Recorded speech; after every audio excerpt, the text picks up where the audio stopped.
It's time for the Access of Easy podcast, the weekly technology digest that keeps you ahead of the curve.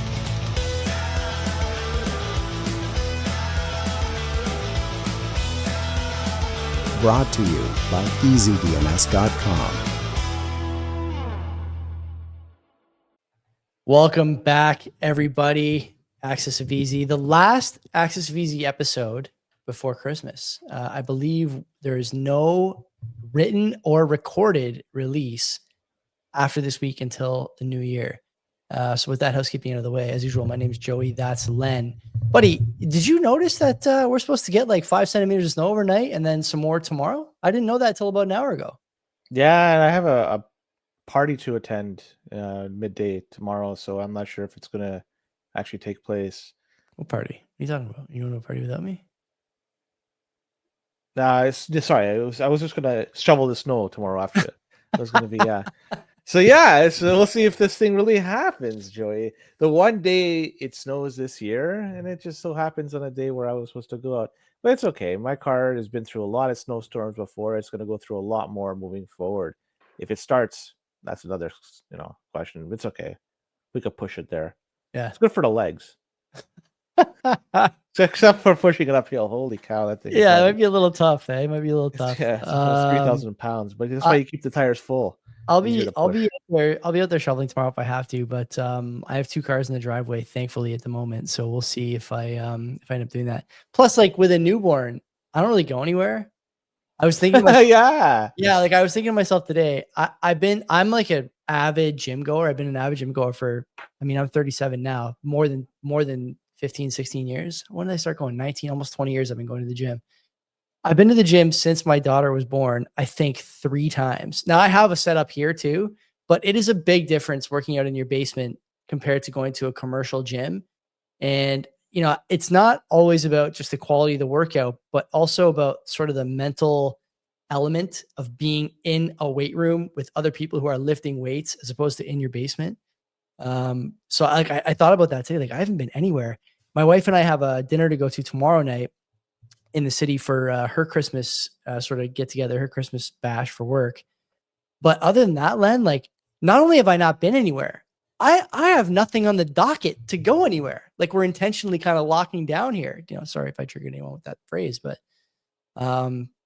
things are changing, buddy. I don't know. How do you do? How did you manage the first 6 months, 1 year with your little one there? I don't know how much of a party animal you were before. Oh, no, I don't do anything now. I never was to begin with. My daughter was born in April, and it was interesting summer. That's all I could say. It was an interesting summer. Yeah. Okay. Yeah, well, with that out of the way, I guess. Last week's quote. The less I see, the better. Because 10 minutes into the show here. I played a lot of tennis on summer snow. I can't believe it. It was a good year. Oh God. My wife. Bless her. I could not believe it. My daughter was born on a Tuesday.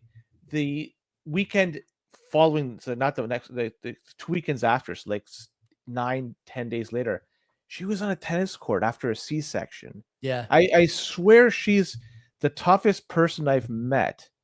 And you could throw all kinds of stuff at her. She just parries it like no tomorrow. Me, I'm like, I'm huddled in a corner crying. You're the orchid. We call you the orchid. If it's not 75 and sunny, you're wilting. I'm terrible for that, and I have to admit it. I can't stand this stupid weather too. We're almost there, buddy. We're almost there. The days are getting longer, and like what, 4 or 5 days, something like that. Yeah, it's pretty close 3 now. Yeah, so we're cooking.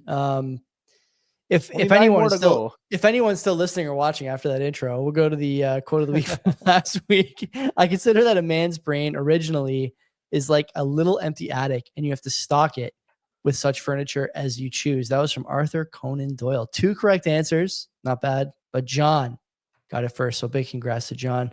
Your next renewal is on the house. This week's quote, if you want a renewal on the house: Christmas waves a magic wand over this world, and behold, everything is softer and more beautiful. Who's that from? Rudolph? Did Rudolph say that? If you know, put it in the comments. You know the deal. No looking it up on Google, and you get your renewals, your next round renewals on Mark and the team at EasyDNS. We have a few fun stories tonight. I predict we will be doing a little bit of towing the line. We'll be doing a little bit of dancing.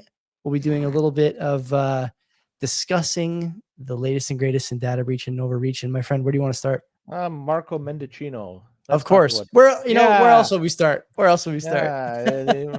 You remember not too long ago in 2022, February 14th to be specific. Isn't that Valentine's Day? Either way, the Emergency Measures Act was invoked for the first time in Canadian history. That was as a result of the protest which was going on in Ottawa, and the government simply just had enough, and they wanted for that to end. And so they invoked that act, and arrests were made, bank accounts were frozen for certain individuals. It was a very cold day for some folks in Ottawa then.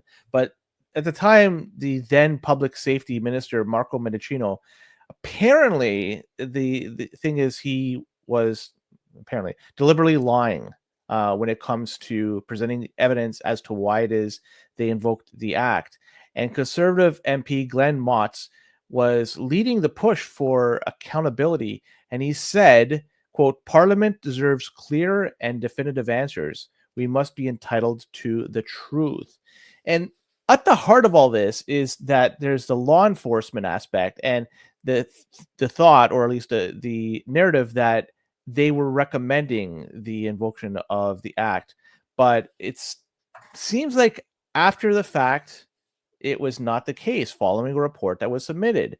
Yeah. And it says here in that report, the Special Joint Committee was intentionally misled. And it just seems to be that there wasn't enough information shared, and there's a lot of waters that were muddied as a result.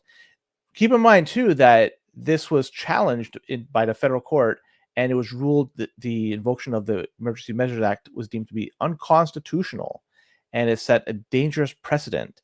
And the government is appealing this decision, as you know they probably would, as they've done on every one of these decisions over the last 2 years. By the way, basically anything that went against them from that period of time, they've appealed it. This is common for when something comes down, appeals, and it's not just the government appealing. Come on, let's be honest. Everybody appeals if they have the means, and the government does have means. Unlimited means, that's for sure. Yeah. So really, there's questions from some people about accountability, transparency, and how much information was shared, and if people's viewpoints were skewed as a result of providing either not enough information or misinformation. I don't know. I'll leave it at that. Where were you when the Emergencies Act thing dropped? I remember I was clearly. Where were you? What were you doing? I was with my daughter getting her ready to go to school. It was a very cold day over here in Southern Ontario, and you sent me a note explaining what happened. I remember that clearly. It was a bright, sunny day over here, but over there in Ottawa, it was probably not very sunny. Not at all. Yeah. When I remember writing you that note, I was laid up. I think it was the first week I was out of my Achilles tendon boot full time. And I remember sitting at my kitchen table and watching Freeland that afternoon, I think, give the details, right? They announced it earlier that day, then that afternoon that she gave the details with Trudeau. I still can't believe that happened.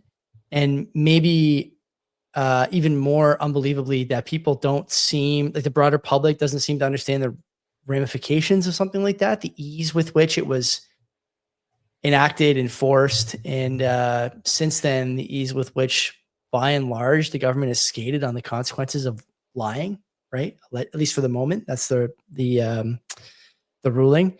My favorite MP, Matthew Green, suddenly on my side here, and noted in the article that he's also questioning the transparency in this whole thing. So, I hate that they did this to a paisan, but at the same time, like, whether or not I could befriend this guy over a couple of rounds of bocce ball or not, this is sort of shameful, the right word? I don't know. It's like overtly political for sure. And I think at the time, to credit the Bitcoin crowd and to credit the sort of general skeptics crowd, many of which I'm sure listen to this show, many of whom I should say listen to this show, I think a lot of us at the time knew that this was not true, or knew that there was additional circumstances around this that weren't being disclosed or described or considered. when they announced this whole thing. And Mendicino obviously since has been removed from his post. And, you know, Len, part of me says that this is probably a big part of the reason why. It's a shame. Do you think that the general public will remember this the next time there's notable government, you know, at the time, maybe it wasn't overreach for a lot of people, but let's say, you know, the next time there's a notable action against the public by the government, you think people will remember this, that it's going to be fresh in their minds? No, people forget. Let's even take a step out of this whole story. Well, before we do that, let's remember the players that were involved. We had Mendicino, Lametti was there, and he stepped down as well. Freeland was there at the conference explaining what was the ramifications of the consequences will be real and they will bite, were her words. And it turns out that it was all smoke and mirrors. I don't know. You pick your phrase, but it certainly wasn't as bad as they said. Anyway, go ahead. So those are the people that were involved. Now, fast forward 3.5 years later, or 2.5 years later, and we have one of those individuals just stand up against the prime minister. What's the saying? What are people? A lot of people are saying she should potentially run as the prime minister.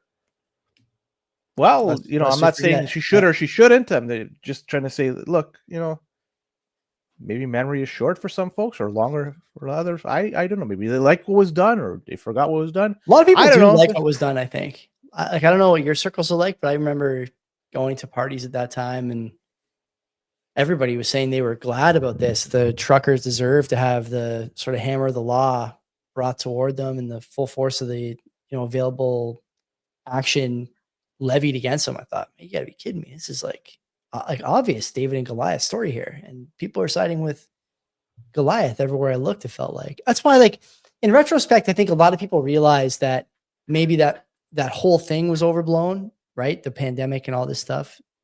That's one piece of it. But I really hope that the lesson there is that you can never be in a position where you can be debanked, censored, whatever, by a government over something you think or a protest. This isn't a Bitcoin show, but that's one piece of it, I think, is Bitcoin. The other piece is remembering when you go to the ballot box and when you talk to your friends and not biting your tongue. Don't be afraid to say what you really think. If you think that this was overreach, you may find that others are waiting for someone to break the ice. And maybe you're the guy with the pick. You know, you might be the guy with the pickaxe in your social setting. Like you say, if this was against your beliefs, you have opportunities to voice your opinion come election time. But if this was something you liked, and it seems like you have in your circles, there were some people that like this, or a lot of people like this, maybe it will be something to think about when it comes to vote as well. They'll remember the things that the government did that they agreed with, and they're like, oh, you know what? If it's good or bad, if they like it, this is the democracy. This is the way it works. So, yeah. Totally. Let's go ChatGPT. Let's talk about that. Are you a not a user, Jack, but do you pay for the service? It's you or your wife for this or something like that? No. She used to have a license through work, but have you used it before? Like, have you? I have. I continue to think broadly that it underachieves. It's sort of oversold by the people who created it and the people who want you to think that AI is the next big thing. But when I use it, I'm always underwhelmed. I don't know. Well, what do you get with the paid membership versus a free membership? Just faster access and more broad. I know the yawn there, bit of a Freudian slip. But no, when I do a search on ChatGPT, it doesn't take forever. I mean, exactly. You don't get much for the extra C. You used to get, I think, more, not necessarily because ChatGPT had more firepower, but because other services didn't have the bandwidth to facilitate and respond to all the requests they were getting for, God, Len, there was probably like a 3-month period a year ago when everybody and their sister was asking for some stupid picture on some AI platform. Was there not? And this AI slop is everywhere now, and it's sort of frowned upon. It's gone the other direction, where it used to be impressive that you could get an AI photo for your blog or for your website or for your product. And now it's kind of like, oh God, like you're using AI photography or AI animations for stuff. Call of Duty Treyarch came under fire for this 2 weeks ago when the Christmas sort of thematics released for the game, someone noticed that in the loading screen, there's like an elf that looks, a bit militaristic. It's kind of themed as a military guy. And the elf has 6 fingers, which is a common problem on ChatGPT. Okay. Yeah, or these AI platforms that make the photos, right? So Okay. not only did he use AI to do the photo probably, but on top of that, they, maybe use the free trial too. So there you go.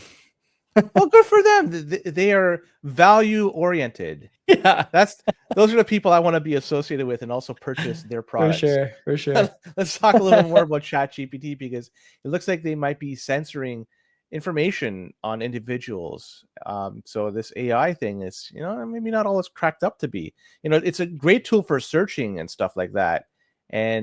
But when you're talking about transparency, kind of leaves a sour taste in my mouth. And it looks like this gentleman by the name of Jonathan Turley, he's the Shapiro Professor of Public Interest Law at George Washington University. He's been ghosted by ChatGPT because, he criticized the platform, and then ChatGPT decided, as retribution, we're going to ghost you. And so other notable figures were also ghosted, such as Harvard professor Jonathan Zittrain and CNBC anchor David Faber. And yeah, it's like this Turley guy, like he's no jabroni, right? Like he's a leading expert on constitutional law and civil liberties. He's written quite a bit on First Amendment rights and free speech. He's also a frequent contributor to numerous television programs and providing his opinions about all this stuff. And this other guy, laptop. I'm going to show you something after this. Yeah, Uh-huh. this is an important part of the story here for the video crowd. All right, so we have Jonathan Zittrain is a professor of law and computer science at Harvard University. Again, another person that's not a jabroni. He's a leading expert on internet governance and online privacy. And David Faber, well, he's an anchor at CNBC and business news and so forth. So covers a wide variety of subjects. But yeah, these guys are respected individuals in their specific fields. And now that they've spoken out against AI and they're not getting ghosted, it's kind of funny that it's doing that. Is it trolling the internet for articles about it and figuring out what's being written or said about it? I think Altman is sensitive. I'm going to show you something interesting. Okay, go ahead. So I have ChatGPT on my phone, like I mentioned earlier. I've kind of used it a bit. When I Google when I ChatGPT who is Prof Turley, okay, do you see what it responds with? It's hard to read. It's kind of, I'm unable to provide a response. Above it, Professor Jonathan. So ChatGPT actually does start producing a response, right? Because I didn't tell it the guy's name was Jonathan Turley. I just said, who is Prof Turley? And then some code in there basically tells it to stop responding, stop producing, stop giving the text, whatever.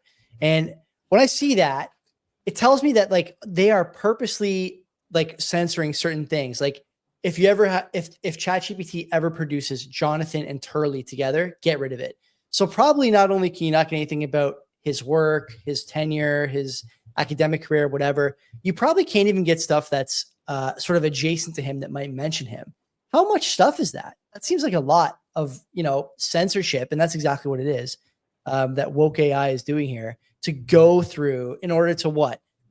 Nerf or turf the results about a guy who doesn't like your product? Sensitive. This is exactly why he's critical of the product. Talk about self-reinforcing. This is exactly why something like Grok is going to ultimately be more successful. I pay for Twitter Premium. I think you do too on maybe the CBP account or your personal account. I'm not sure, but personal. Yeah. So like, have you ever used Grok? Like Grok is outstanding. Grok is a far superior product to ChatGPT. It's not particularly close. But it's the same thing, aren't they? Do you use the same backend, or am I wrong? Except one gives you, I can't respond, and one gives you the full story. One gives you the things that you want to talk about or hear about, and one refuses to based on whatever greater good the programmers feel like they're serving. So Grok, does that typically primarily draw from X? It does get a lot of stuff from. It does get a lot from X. I don't know if it's primarily or majority, but it does give you a lot of stuff from X. Yeah. And ChatGPT, is it like Reddit or something like that, or I think why? there's a bunch of different places it pays for the language model from, or draws on from the language model. Reddit may be among them. I'm not sure, but I think broadly it's more search engines, right? But we did a story on the show I think about a year ago, talking about how some of the search engines, some websites were taking themselves out of the crawl, it's called, and so now you can't be crawled by certain things, whether it's GPT engines or search engines or whatever. That'll probably continue, but that's a bit of an aside just to kind of put some framing or some context around the answer to your question.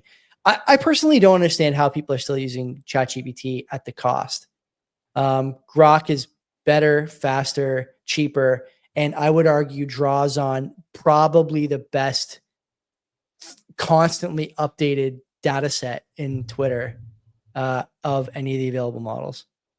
So ChatGPT, I don't think is long for this world. And by the way, I don't think they're long. I don't think they think they're long for this world either, given that they tried to use the regulatory capture strategy to make sure that no one else could participate in the ecosystem under the guise of safety and security and bias and all the bullshit, excuse the language, causes that frequently the players who want to become intertwined with government use to pull up the ladder behind them. Nothing new. It's not a new strategy. No creativity, no finesse.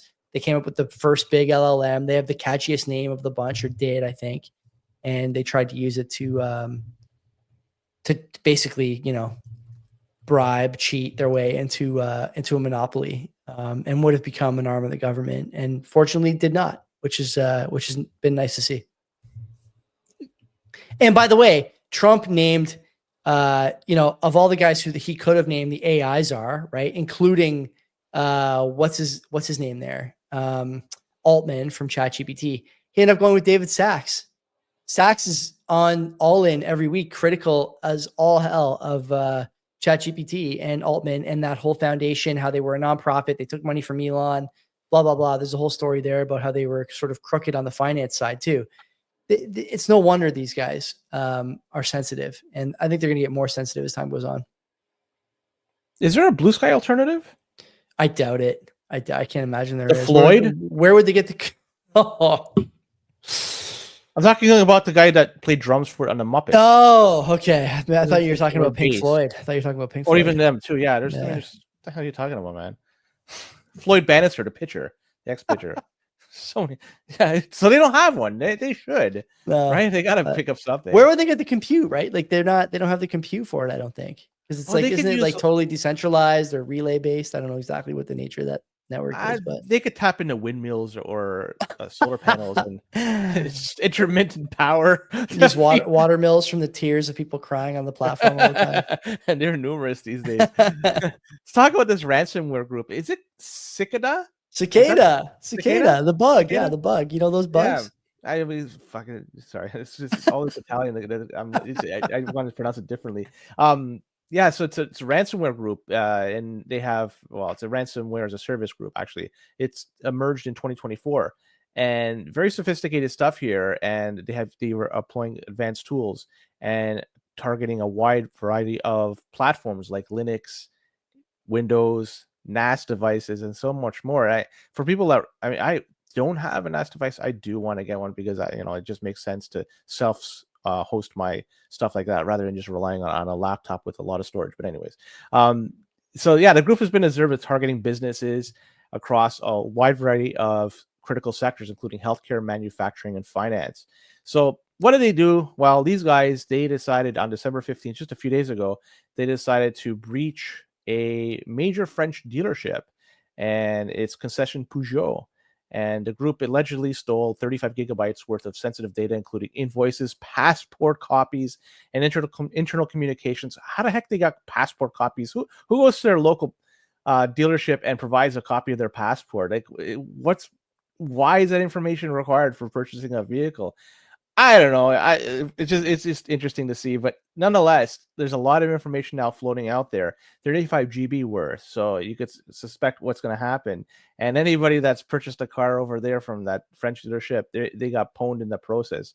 And it just goes to show you, every time that somebody's asking you for some information, kind of think twice before you hand it over, because they may be asking you for it, and it may be they may not think of anything of it, but really, like, you're giving it to them, and what's going to happen moving forward? How are they going to secure that information? Why do they need it? That's something you should be asking yourself. Why do they need it? And I don't know. I feel bad for the people that got wrecked in this thing, but what could you do? What could you do? Domain sure probably would have helped with this attack vector. There's a little note at the bottom of the article.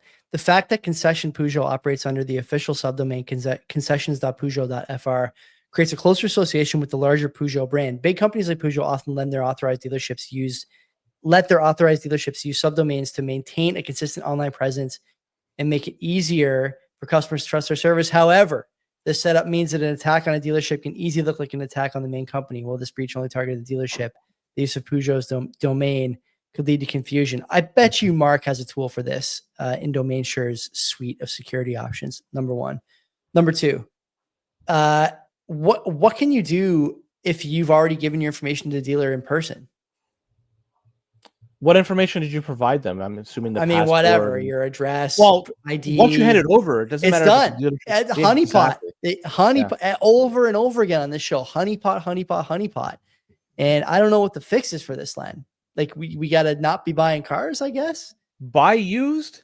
So on secondhand markets, Trader only, Kijiji only, Kijiji.fr. That's where we got to go. You only have an email address, and you could use any email address that's associated with your Auto Trader account. And there you go.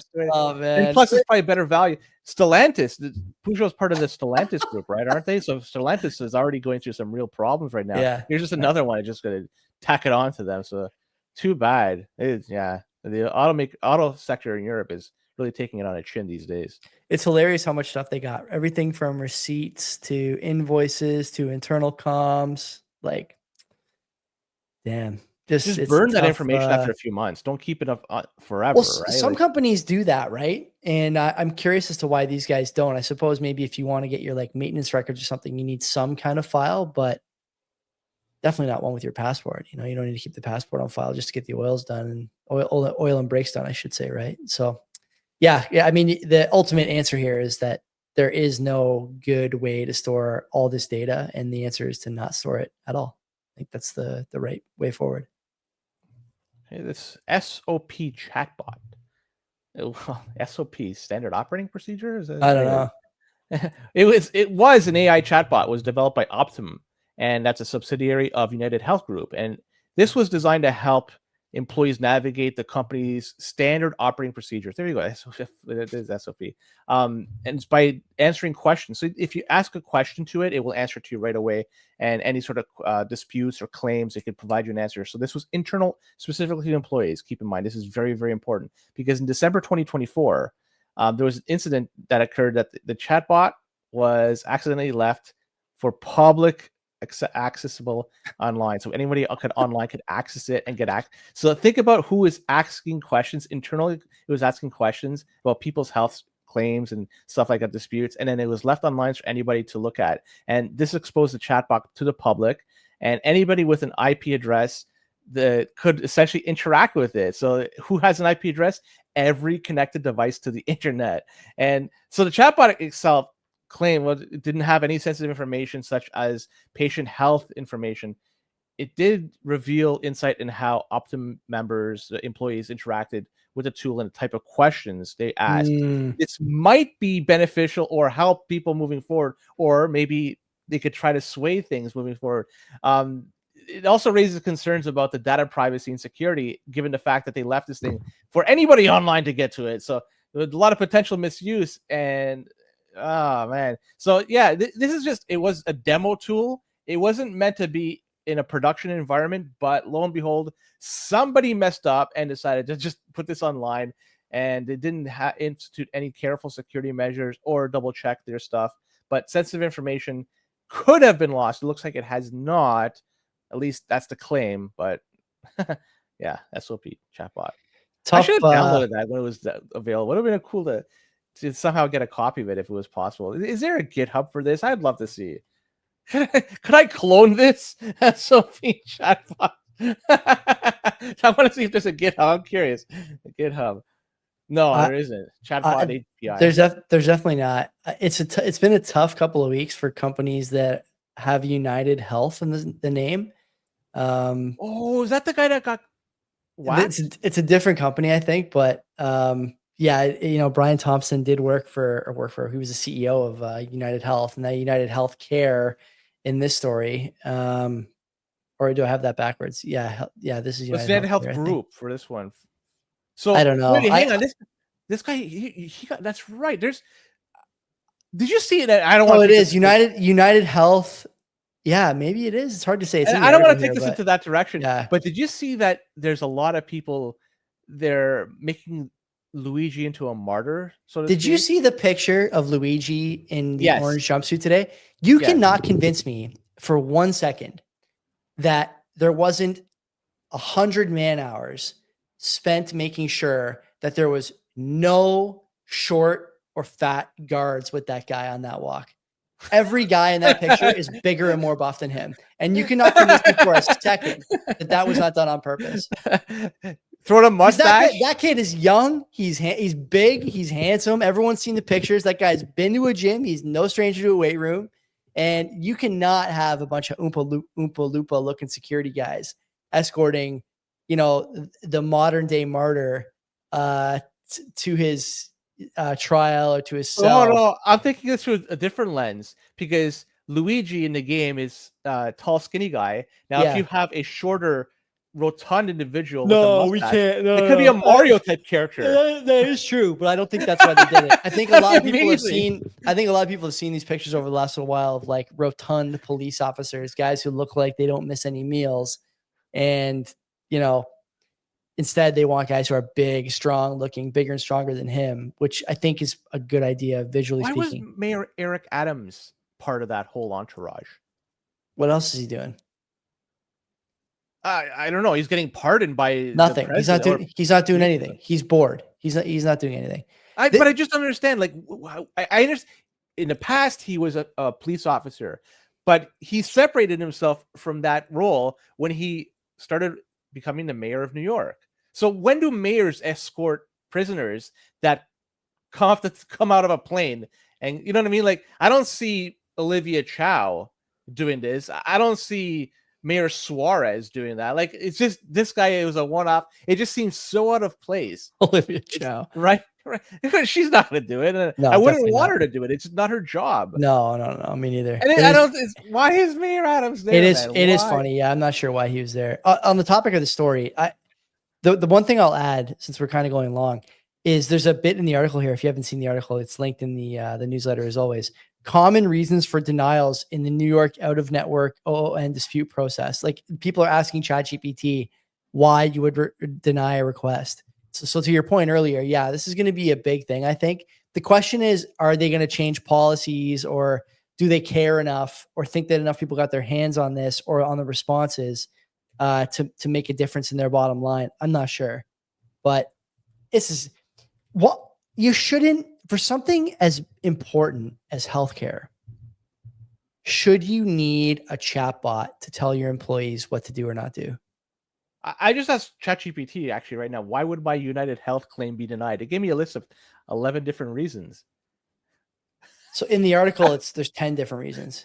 I got 11 from ChatGPT. Yeah. So ChatGPT's got more reasons to let you die on the table. But like, I personally don't understand why. Don't get me wrong. I understand the importance of consistency in the answers because the cases are always a little different on the fringes, all that stuff. I understand that. But the people you employ are not under any kind of time constraint to give answers. So why would they not just either take their time and get it right, or shouldn't the policy be, if you're only concerned about the bottom line, you need to have a 75% first claim denial rate?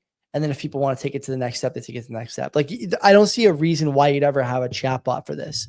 It doesn't seem to me to help the profit margins. Either you do it 75% of the time and just go from there, or you have people who know the answers. But the chatbot, I don't understand. Yeah, it's for internal employees, so they were able hopefully to get answers quickly to. Yeah, but they shouldn't need answers, is what I'm saying. They should like, know it. If the question is, why would I deny out of network disputes? Then the response from the employee, from a bottom line standpoint, should be deny. If it's ever in question, you deny. and then later you can revisit it if they appeal you. Like, to me, that's the obvious thing, but maybe I'm out to lunch on that. Luigi, good for him. God bless him. A martyr. Let's talk about this Mask APT, the cyber espionage group. They're making news once again in the field of cybersecurity, global cybersecurity. And these guys are known for stealthy operations targeting many different sectors. And they've been active since, 2007. So they've been around the block many times. And they have recently turned their attention to Latin America. And I couldn't find specifically which countries it is they're going after, but looks like that's the general location where they're trying to go after. And there's a lot of orchestrated, sophisticated attacks going on. In 2019 and 2022, the group executed campaigns against specific Latin American organizations, employing multifaceted approaches involving spear phishing emails and the exploitive zero-day vulnerabilities. And we talk about zero-day vulnerabilities quite a bit. And this is why people should ensure that everything is up to date. Their software is always up to date, or else you could be subjected to this. And they were sending out malicious emails and luring unsuspected victims into their netting here. A lot of things they employed, such as keystroke loggers, stuff like that, and different platforms were impacted, like Android, Apple, Windows, Mac OS. Like these guys, they're just casting a wide net here. So when they're able to send out this stuff, all these malicious tools out there and capture people, they were able to get access to sensitive information and critical systems. And confidential business documents were stolen, intellectual property information. China's going to be probably knocking on these guys' doors because they want to get that information for the IP. Personal information was also taken. And so a lot of this could be used for extortion, financial gain, the whole 9 yards. So the resurgence of these guys, the Mask APT guys, it's causing people a little bit of concern because these guys have been at it for quite some time. They're experienced. They know how to deal with this game. And yeah, but the fact that you're dealing with Latin American countries, I'm wondering why. Is it because things could be potentially the weakest in terms of cybersecurity over there? Or do they have a vendetta against some of the... Could be the beautiful women. Hard to say. Could be. I don't know. It just seems odd. Like, why specifically target that region of the world? The beaches. But beaches are everywhere, man. Like, anywhere there's a coastline, there's a beach, right? Who knows? Who knows? I don't know. It just I couldn't find out which countries they're going after too. It didn't. You know, it's interesting to me that yet again we have a story here where if you're American, you may be exposed to these things for longer than you have to be because the firm that identified this Mask APT, Kaspersky, it's unbelievable to me that these guys are doing such high level work, and in the States they banned them because they're Russian. It's actually not unbelievable. It's completely believable. And do you remember when they banned Russian blues? Those are a type of cats, like a breed of cat from running in. So they're cat contests. I guess they judge the beauties of the cat or whatever. And the Russian blue, after the invasion of Ukraine, they decided to ban Russian blue. Insane. Even some tennis players like Medvedev was not invited to play at Wimbledon. The heck does he have to do with it? He was born in that country. He's not out there telling the people over to go to war and shoot other people. I don't. According to Trudeau, if you're born in Russia, you're actually less Russian than someone who immigrated there. So interesting. Wait, I never heard this thing. Yeah, he said that the other day. Canadians, I don't know if he said it the other day, but it was floating around the other day. Canadians who were born in Canada are actually less Canadian than people who immigrate, because if you're born here, you're just a default Canadian. But if you come here, you really choose to come here, and it's like a greater commitment. Anyway, let's not go any further down that road. Is there any truth to that though? I wonder. No, of course not. It's ridiculous. It's retarded. Yeah. The thing about this story that I would say is that there's yet again these like DLL, dynamic link library files, that everyone downloads and uses, and that's huge in Windows. We see this all the time on the show, that the wedge into the door is always a DLL file. Not always, but most of the time it's a DLL file or a sys file, which is also noted in the article. Like in Windows, there's so many different file extensions. And those ones are common in a lot of different things. I see them all the time in games.